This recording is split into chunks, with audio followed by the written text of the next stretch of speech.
Well, the long-awaited free trade agreement between Australia and the UK will come into effect at the end of the month. The deal will result in 3-year working visas between the countries, as well as lifting of tariffs on Australian wine, meat and dairy. Goods travelling in the opposite direction, like cars and whisky, will be exempt from Australian taxes. Australian consumers are expected to save around $200 million annually under the changes. The Prime Minister, Anthony Albanese, of course, currently in the UK, celebrated the importance of this deal.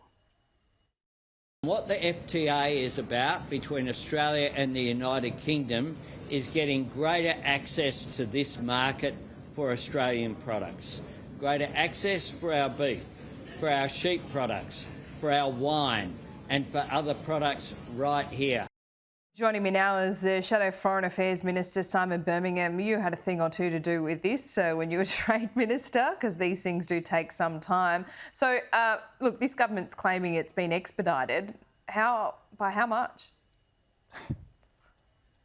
Well, good morning, LJ. It's great to be with you. And yes, as the former Trade Minister who launched our negotiations with the UK, I'm thrilled to see that it will enter into force on the 31st of May. Of course, negotiations were concluded while Dan Tehan was Trade Minister and by Scott Morrison directly negotiating the final elements with then Boris Johnson in the UK. So the Albanese government is now seeing implemented the last of the trade deals that the former coalition government negotiated and sealed for Australia. And during our time, we managed to open up new trade deals with Japan, Korea, China, across the ASEAN nations through the RCEP agreement, the Trans-Pacific Partnership giving us access into Canada, Mexico and elsewhere, agreements with Peru, India, the United Kingdom, and indeed others in a range of ways. So it's one of the great achievements of our time in government to expand Australia's trade access. The UK agreement will be great for Australian consumers and making goods and services cheaper and more available here. Great for Australian exporters, making our exports more cheaper and more easily available in the United Kingdom. And the test for the Labor government in terms of their trade policy credentials isn't on delivering agreements that we negotiated. It's on whether they can now manage to build upon those agreements, seal new ones and expand market access further than what we had managed to negotiate into the future. Yeah, so Europe's the next one, right?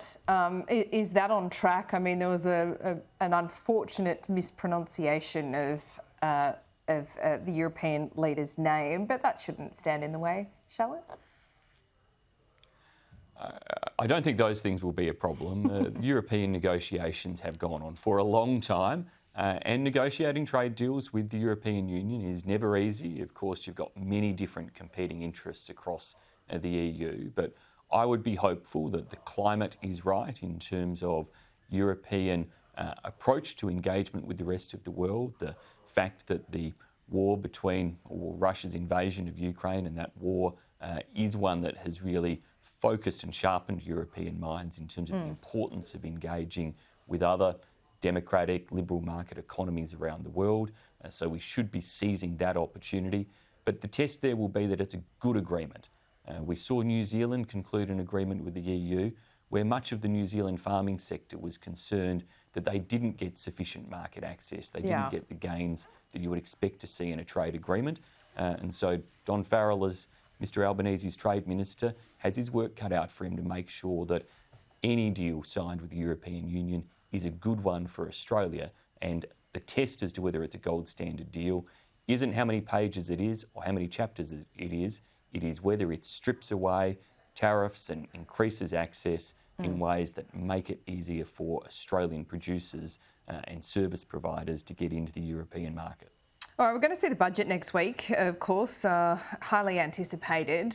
The speculation, and it's come from Andrew Clennell, so it's got to be spot on, that we'll have a brief surplus. That's something that you wonon't that well-known economist, Andrew Clennell. Yeah, well, his mail's pretty spot on. He has other sources. I don't reckon he's wrong. So if we do see a surplus for what is being speculated as the 2022-23 financial year, so that's the one just coming to a close, that will be very much a function of the strong economy that was left in place at the last election. And remember, the 2022-23 budget was initially one handed down by the coalition. The Labor government continued the very conservative commodity price forecast that we put in place. And so we'll be very pleased to see a surplus in this financial year, the last year for which we provided a budget. And the test of the Labor Party will be, can they maintain that type of budget strength going forward? And one of the things I've seen speculated on in recent weeks that really worries me is suggestions that the Labor Party might be planning on changing the way commodity price forecasting occurs in the future. That's a real worry, because if they take an approach that assumes there will be more revenue, then they're likely to spend that increased revenue, and that means we won't see this type of upside.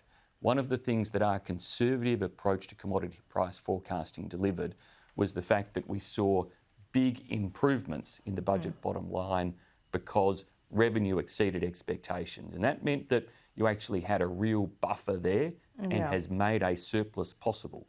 And if they tinker with that, which I remember Wayne Swan tinkered with that back when Jim Chalmers was Treasurer, it was his Chief of Staff, well then you end up with the situation the previous Labor government left us in, where budget forecasts ended up with outcomes worse than predicted, rather than this one, which is an outcome far better than predicted because of conservative forecasting and a strong economy. Yeah, well, we will see. Looking forward to going to lockup on Tuesday to pour over the details. We broke this story at the top of the program. Tanya Plibersek has just cancelled 2 more coal projects in Queensland, in central Queensland. And the reason she's given is because the proponents of these mines haven't provided additional information requested about how their mines and these projects would actually affect the environment. Now, the requests go back as far as 2013 and 2018. Is that fair enough on this reasoning? Yeah, look, I've only just caught up with a bit of that news, and I saw some of Ross Greenwood's comments that they do go back up to a decade almost in terms of the history and the requests for the provision of information. So I think what will be important here is to, under scrutiny, ensure that proper processes have all been followed, that fair opportunity has been accorded to the project proponents. Ultimately, if these have all been done by the book under the Environment Protection and Biodiversity Conservation Act, and indeed are bringing to a close a very long and drawn out process, well, people may well think fair enough, and it's probably nothing for anybody to grandstand on either side of the ledger. But of course, we want to see that's the case and that there's no political motivation or otherwise underpinning this. If it has been done for grandstanding purposes, well, that would be quite inappropriate.